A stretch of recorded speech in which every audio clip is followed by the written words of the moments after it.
الله وبركاته. الحمد لله رب العالمين والعاقبة للمتقين والصلاة والسلام على سيد الأنبياء والمرسلين. فأعوذ بالله من الشيطان الرجيم. بسم الله الرحمن الرحيم. يا أيها الذين آمنوا لم تقولون ما لا تفعلون كبر مقتا عند الله أن تقولوا ما لا تفعلون. رب اشرح لي صدري ويسر لي أمري واحلل عقدة من لساني يفقهوا قولي. 28ویں پارے کی چوتھی صورت ہے سورۃ الصف. اس کی دوسری اور تیسری آیت ہے. اللہ رب العالمین فرماتے ہیں اے ایمان والو تم وہ بات کیوں کہتے ہو جس پہ تم عمل نہیں کرتے؟ جانتے ہو اللہ کے ہاں یہ بڑی ہی ناپسندیدہ بات ہے کہ تم وہ بات کہو جو تم کرتے نہیں. صحیح بخاری کے اندر ایک روایت ہے. سیدنا عبداللہ بن عمر رضی اللہ تعالی عنہما اس حدیث کے راوی ہیں. فرماتے ہیں کہ انہ کان یتربع فی الصلاۃ. وہ نماز میں 4 زانوں بیٹھ کر نماز پڑھتے تھے. 4 زانوں جانتے ہیں کسے کہتے ہیں؟ یہ جس طرح بیٹھے ہوئے نا سارے، اسے 4 زانوں کہتے ہیں. کرسیاں آنے سے پہلے جب ہم ایسے نماز بیٹھ کے پڑھتے تھے اس کو 4 زانوں کہتے ہیں. ہماری پنجابی زبان میں اس کو چونکڑی کہتے ہیں. انہوں نے اپنے بیٹے کو دیکھا، وہ بھی اسی طرح نماز پڑھنے لگ گیا.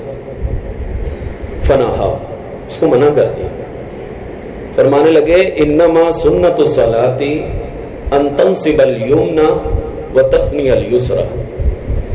نماز کی سنت یہ ہے کہ جب تم نے تشہد میں بیٹھنا ہے اپنا دایاں پاؤں کھڑا کر لینا ہے اور بائیں کے اوپر بیٹھ جانا ہے. بیٹے کو آگے سے کیا کرنا چاہیے تھا؟ عمل کر لینا چاہیے تھا. کہنے لگا انک تفعل ذلک، آپ بھی تو یہ کام کر ہی رہے ہیں، آپ بھی تو بیٹھ کے پڑھ رہے ہیں، مجھے منع کر رہے ہیں. فرمانے لگے ان رجلی لا تحملانی. بیٹے بات یہ ہے کہ اب بات وہ رہی ہیں، بوڑھا ہو چکا ہوں اور میرے پاؤں کے اندر اتنی طاقت نہیں ہے کہ میں کھڑا ہو کے نماز پڑھ سکوں. یہاں پہ قابل غور بات یہ ہے، آپ سب ماشاءاللہ اکثر باپ کے درجے کے اوپر فائز ہیں. جو نہیں ہیں وہ بھی ہو جائیں گے انشاءاللہ ایک دن. یہ روایت اور یہ حدیث جہاں پہ ہمیں ایک مطلق طور پر ایک پیغام دیتی ہے کہ بطور ایک سربراہ، ایک بطور مسلمان، ایک بطور شہری، بطور ایک کاروباری، بطور ایک گھر کا سربراہ، کسی بھی لحاظ سے کسی بندے کے قول و فعل میں تضاد نہیں ہونا چاہیے. اور خصوصی طور پر اس روایت میں ہمیں پیغام یہ مل رہا ہے کہ باپ بیٹے کا جو آپس میں ریلیشن ہے، باپ اپنے بیٹے کی جو تربیت کرنا چاہتا ہے، اس میں سب سے بنیادی طور پر یہ چیز انتہائی ضروری ہے کہ باپ اپنے بیٹے کو جو کہہ رہا ہے، جس چیز سے روک رہا ہے، خود بھی اسے روکتا ہو. ورنہ پہلی باری میں ہی وہ تانا ملنا ہے کہ آپ بھی تو یہ کام کرتے ہی ہیں. موٹر سائیکل کا کوئی کام کروانے کی غرض سے کہ مکینک کے پاس کھڑا ہوا، وہ سگریٹ پی رہا تھا. وہ جس کی دکان پہ ملازم تھا، میں نے اس سے کہا کہ یار اس کو روکو سگریٹ سے، اس کے باپ کو بتاؤ. کہنے لگا اس کا باپ، اس کا تایا، اس کا چچا، اس کا ماموں، اس کا پھوپھا، اس کا خالو سارے سگریٹ پیتے ہیں، کیسے روکیں گے؟ آپ اگر اپنے بچے کو کسی چیز سے روکنا چاہتے ہیں اور خود آپ وہ عمل کرتے ہیں، نہیں روک پائیں گے. پہلی تانا یہ ملنا ہے، یا پھر آپ ہی چھوڑ دیں. آپ خود چھوڑتے نہیں ہیں اور ہمیں کہی جاتے ہیں. سیدنا عبداللہ بن عمر رضی اللہ تعالیٰ عنہما جلیل القدر صحابی ہیں، ان کے بیٹے نے ان کو آگے سے کہہ دیا ہم کیا چیز ہے. اور اکثر ہم یہ رونا روتے ہیں اور کہتے ہیں جی میرا بیٹا میری بات نہیں مانتا، میرا بیٹا میں اس کو یہ کہتا ہوں وہ رکتا نہیں ہے. اس کی بنیادی وجہ یہ ہے کہ میں خود جس چیز سے روک رہا ہوں وہ خود کر رہا ہوں. باپ کا درجہ بہت بڑا درجہ ہے. آپ اندازہ کیجئے نبی کریم صلی اللہ علیہ وسلم کے نا ایک یہودی بچہ خدمت کرتا تھا، چھوٹا سا بچہ تھا. بیمار ہو گیا. آپ صلی اللہ علیہ وسلم کو اطلاع ملی تو آپ صلی اللہ علیہ وسلم اس کی عیادت کرنے کے لیے تشریف لے گئے. چھوٹا سا بچہ ہے, ہم سمجھتے ہیں کہ بچے کی کوئی حیثیت نہیں ہے, کوئی اوقات نہیں ہے, کیا پتہ لینا, کرو کوئی بات نہیں. یہودی بچہ ہے, یہودی ہے. آپ صلی اللہ علیہ وسلم اس کی عیادت کے لیے تشریف لے گئے. آپ نے جب اس بچے کی حالت دیکھی نا تو محسوس ہو گیا کہ یہ بچہ اب اس دنیا سے جانے والا ہے. کہنے لگا یا غلام قل لا الہ الا اللہ, اے بچے لا الہ الا اللہ پڑھ لو. آپ کے گھر میں مہمان آتے ہیں, اگر مہمان جاتے جاتے آپ کے بچے کو پیسے پکڑائیں تو وہ کس کی طرف دیکھتا ہے؟ باپ کی طرف دیکھتا ہے. اگر اسے ہاں کا سگنل مل جائے تو وہ پکڑ لیتا ہے. اگر باپ نہ کر دے, آنکھوں سے بھی اشارہ کر دے, نہ, وہ پکڑتا نہیں ہے. وہ کہتا نہیں نہیں میں نے نہیں لینا. ایسا ہی ہے نا. اس بچے نے بھی اپنے باپ کی طرف دیکھا کہ اللہ کے رسول صلی اللہ علیہ وسلم مجھے کلمہ پڑھنے کا کہہ رہے ہیں, میں کیا کروں؟ اس نے کہا اطیع ابا القاسم صلی اللہ علیہ وسلم. اللہ تعالیٰ جس کو توفیق دے. وہ یہودی بچے کا باپ کہنے لگا ابو القاسم آپ کی کنیت تھی, محمد صلی اللہ علیہ وسلم جو تمہیں کہہ رہے ہیں ان کی بات مان لو. اس بچے نے کلمہ پڑھا, ساتھ ہی اس کی جان قبض ہو گئی. آپ صلی اللہ علیہ وسلم باہر نکلے, چہرہ مبارک آپ کا چمک رہا ہے. صحابی کہتے ہیں آپ کے چہرے کے اوپر کمالی درجے کی تازگی ہے, اور آپ فرما رہے ہیں کہ الحمدللہ الذی, اس ذات کی تعریف جس نے ایک اور جان کو میری وجہ سے جہنم میں جانے سے بچا لیا. ایک باپ کا کردار کس کا طرح ہم ہے کہ ایک بچہ, اس کو اتنی بڑی بات کہی جا رہی ہے, وہ اپنے باپ کی طرف دیکھ رہا ہے. اچھا, اس کے بعد یہ دیکھیے کہ باپ کا کردار کس قدر پاورفل ہے. آپ جو نیکی کر رہے ہیں نا, آپ حلال کما رہے ہیں, آپ جو نمازیں پڑھتے ہیں, آپ جو زکوٰۃ ادا کرتے ہیں, آپ جو اللہ کی فرما برداری کرتے ہیں, یہ مت سمجھیے گا کہ اس کی کوئی طاقت نہیں ہے. اس کی اتنی طاقت ہے, اللہ کی قسم کھا کے کہتا ہوں, اللہ کے فیصلے ہوتے ہیں. اگر کوئی بندہ یتیمی کی حالت میں چھوٹے چھوٹے بچے چھوڑ کے فوت ہو جائے نا, اللہ اس کے مرنے کے بعد اس کے بچوں کی بھی نہیں, بچوں کے مال کی بھی حفاظت کرتا ہے. یہ میں نہیں کہتا, قرآن پاک کے اندر موجود ہے. حضرت موسیٰ علیہ الصلوۃ والسلام اور حضرت خضر علیہ السلام جب یہ نکلے کشتی کے اوپر, لمبا واقعہ ہے, اختصار کے ساتھ عرض کروں گا.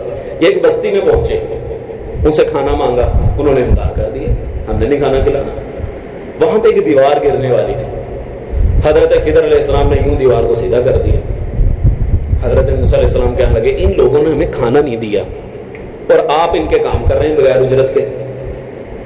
تو کہنے لگے قصہ مختصر, وَأَمَّا الْجِدَارُ, یہ جو دیوار میں نے سیدھی کی ہے نا, یہ ایسے ہی نہیں کی, میں نے اپنے رب کے حکم کے ساتھ کی. اور جانتے ہو کیوں؟ فَكَانَ لِغُلَامَيْنِ يَتِيمَيْنِ فِي الْمَدِينَةِ, اس شہر کے اندر 2 یتیم بچے رہتے ہیں.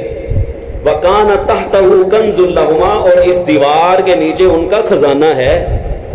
وَكَانَ أَبُوهُمَا صَالِحًا, ان کا باپ بڑا ہی نیک انسان تھا, بڑا نیک انسان. تو تیرے رب نے مجھے حکم دیا اس بات کا کہ تم یہ دیوار سیدھی کرو تاکہ یہ نہ ہو دیوار گر جائے اور لوگ خزانے اٹھا کے لے جائیں. یہاں پہ تو دیواریں گریں, لوگ اینٹیں اٹھا کے لے جاتے ہیں, خزانہ تو بلولا اٹھا کے لے جائیں گے. کسی کا حادثہ ہو جائے تو گر جائے, اس کو بعد میں اٹھاتے ہیں, اس کا خزانہ پہلے اٹھاتے ہیں. تو فرمانے لگے اس لیے کہ یہ بچے کل کو جب اپنی جوانی کی عمر کو پہنچیں گے, اپنا خزانہ یہاں سے نکال لیں گے اور اپنی زندگی کا گزر بسر چلاتے رہیں گے. اس سے اندازہ کر لیجیے کہ آپ کی ہوئی نیکی کس قدر پاورفل ہے. لیکن یہ بہت بڑا المیہ ہے, معذرت کے ساتھ, یہ بہت بڑا المیہ ہے. ہمارے معاشرے میں ماں کی اہمیت اور فضیلت بیان کی جاتی ہے اور کرنی بھی چاہیے, اسے انکار نہیں ہے, لیکن باپ کی نہیں ہوتی. آپ جو صبح سے لے کر شام تک یہاں پہ مختلف لوگوں کی باتیں سنتے ہیں, لوگوں کے ساتھ بحث مباحثہ کرتے ہیں, پھر کہیں جا کے آپ کا ریٹ ہوتا ہے, آپ کا مال بکتا ہے, آپ شام کو جاتے ہیں کہتے ہیں آج وہ دیہڑی نہیں لگی. یہ پریشانی کس وجہ سے ہے, کس کی خاطر یہ پریشانی ہے؟ یہ جو ریڑیاں اٹھا کے مال اٹھا رہے ہیں, لوگوں کی گالیاں سنتے ہیں, لوگوں کی باتیں سنتے ہیں. آپ اندر لوگ جن کو اللہ نے سرمایہ دیا وہ اے سیوں میں بیٹھے ہیں, وہ باہر دھوپ میں سڑ رہے ہیں. کس کی خاطر سڑ رہے ہیں؟ جو سیکیورٹی گارڈ ساری رات کوٹھیوں کے باہر سیکیورٹی کرتا ہے, کالونیوں کے گیٹوں کے باہر وہ سیکیورٹی کرتا ہے, اس کا دل نہیں کرتا کہ میں رات کو اپنی بیوی بچوں کے ساتھ سوں. کن کی خاطر یہ قربانی دیتا ہے؟ کن کی خاطر صبح سے لے کر شام تک اپنے آپ کو آرام سے بے آرام کرتا ہے, لوگوں کی باتیں سنتا ہے؟ لوگوں کے ساتھ لڑتا ہے، لوگوں کے ساتھ جھگڑتا ہے، بحثتا ہے، مباحثتا ہے، کس کی خاطر کرتا ہے؟ اپنی ذات کے لیے نہیں، وہ جو گھر میں بیٹھے ہوئے، وہ جو گھر میں بیٹھے پڑھ رہے ہیں، جو گھر میں سکون سے پنکھے کے نیچے بیٹھے ہوئے، وہ چاہے بچے ہوں یا بچوں کی ماں ہو، ان کی خاطر ہی کر رہا ہے نا کہ تم لوگ گھر میں سکون سے بیٹھو، میں بیٹھا ہوں اپنا آپ لڑانے کے لیے، صبح سے شام تک لوگوں کے لیے منہ زبان چلانے کے لیے، زبان لڑانے کے لیے، کاروبار کی خاطر، رزق حلال کی خاطر میں بیٹھا ہوں، تمہیں ٹینشن لینے کی کوئی ضرورت نہیں۔ میں جاؤں گا سخت گرمی کے اندر، میں جاؤں گا سخت سردیوں کی راتوں میں باہر، تم بیٹھو گھر میں آرام سے، تم سردیوں کی راتوں میں کمبل لے کے بیٹھو، رضائی لے کے بیٹھو، میں بیٹھا ہوں باہر جانے کے لیے، میں تمہاری ضرورتیں پوری کرتا ہوں، تمہاری خواہشات میں پوری کرتا ہوں، بجلی تم استعمال کرتے، پورا مہینہ گیس تم نے استعمال کرنی ہے، سہولیات سے فائدہ تم نے اٹھانا ہے، میں یہ ضرورتیں پوری کروں گا۔ کون کرتا ہے؟ ایک باپ کرتا ہے، لیکن باپ کے بارے میں وہ عظمت نہیں بیان کی جاتی۔ اس بات میں کوئی حقیقت نہیں کہ ماں کے قدموں تلے جنت ہے، لیکن باپ بھی تو جنت کا دروازہ ہے نا، اللہ تعالیٰ نے اس کو بھی تو کوئی مقام دیا ہے نا۔ تو یہ مت سمجھیے کہ میرا کام صرف کمانا ہے، میں نے کما کے لا کے دے دیا، نہیں، آپ کی بڑی ذمہ داری ہے۔ ان بچوں کو سنبھالنے کے لیے، ان کی تربیت کرنے کے لیے میرے قول و فعل میں تضاد نہیں آنا چاہیے۔ یقین جانیے جب ایسا کام ہوگا آپ کا بچہ آپ کی بات مانے گا۔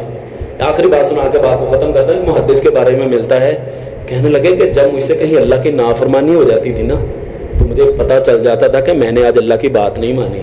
کیسے؟ میں جس گھوڑے پہ بیٹھتا تھا وہ گھوڑا نہیں بیٹھنے دیتا تھا، میری بیوی میری بات نہیں مانتی تھی، میرے بچے میری بات نہیں مانتے تھے، مجھے محسوس ہو جاتا تھا کہ آج میں نے اللہ کی نافرمانی کی۔ میں اپنے آپ کی اصلاح کرتا، اس گناہ سے معافی مانگتا، سارے میرے فرما بردار ہو جاتے۔ میرا بچہ میری بات نہ مانے مجھے بڑا غصہ آتا ہے، میری بات نہیں مانتا، میری بات نہیں سنتا، تو اللہ کو کتنا غصہ آتا ہوگا جب میں نہیں اللہ کی مانتا۔ اللہ کی مانیے، آپ کے زیر سایہ جتنے لوگ ہیں وہ بھی آپ کی مانیں گے۔ اللہ تعالیٰ اس قول و فعل کے اندر مطابقت پیدا کرنے کی توفیق عطا فرمائے۔ اللہ ہم سب کا خاتمہ ایمان پہ فرمائے۔ وآخر دعوانا الحمدللہ۔